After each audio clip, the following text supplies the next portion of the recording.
नमस्कार. सारंगच्या समोर आता सयाजीरावांचं सगळं सत्य आलेलं असतं.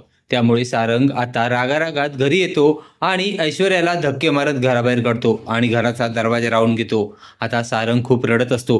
ते बघून घरातल्या सर्वांना धक्का बसतो. घरातले सर्व आता विचार करत असतात, या धक्क्यातनं सारंगला आपल्याला बाहेर काढलं पाहिजे.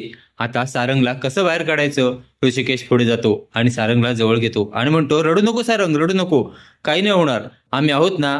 आता जानकी सुद्धा गेलेली असते. जानकी सुद्धा सारंगला धीर देत असते.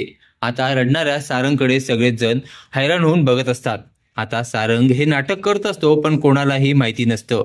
आता सारंग नाटक करत करत नानांजवळ जातो आणि नानांना म्हणतो, नाना सॉरी, आता ऐश्वर्या आणि सयाजीरावांनी तुम्हाला एवढा त्रास दिला, पण मला काहीच माहिती नव्हतं. आता मी ऐश्वर्याला घराबाहेर काढले, ती पुन्हा कधीच घरात येणार नाही, असं सारंग म्हणत असतो.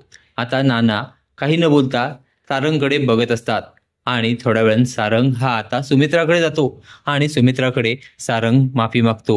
म्हणतो, आई सॉरी, मला काहीच माहिती नव्हतं. आता सुमित्रा ही सारंगला जवळ घेते आणि म्हणते, रडू नको सारंग, काही नाही, आता सगळं सुरळीत होईल, तू त्या ऐश्वर्यावर विश्वासच ठेवू नकोस, असंच आता सुमित्रा बोलत असते. सारंग हा सुमित्राच्या मांडीवर डोकं ठेवून रडण्याचं नाटक करतो आणि आता हळूच तो खदखदा आतून हसत असतो. कारण ऐश्वर्याने त्याला खूप मोठा प्लॅन सांगितलेला असतं की तू मला रागारागात बाहेर काढ आणि मग मी बाहेर जाईन आणि तू रडण्याचं नाटक कर. या दोघांचा ठरलेला प्लॅन असतो. सारंगनी आता खूप मोठा मूर्खपणा केलेला असतो आणि तोही ऐश्वर्याच्या सांगण्यावरून.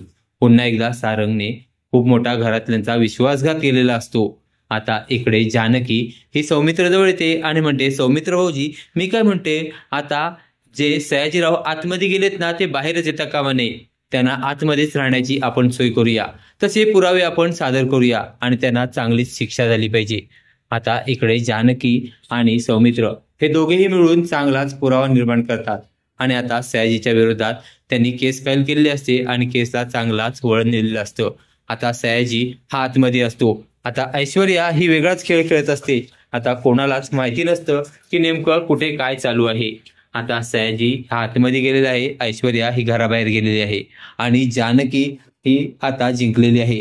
जिंकलेली जानकी आता खूप आनंदात आहे आणि ती कसं आता ऐश्वर्या, सयाजी आणि सगळ्यांचाच गेम वाजवेल ते पाहणे नक्कीच कमालीचे ठरणार आहे. असेच मालिकेचे नवनवीन अपडेट पाहण्यासाठी व्हिडिओला लाईक आणि चॅनलला सबस्क्राईब करायला विसरू नका. थँक्यू.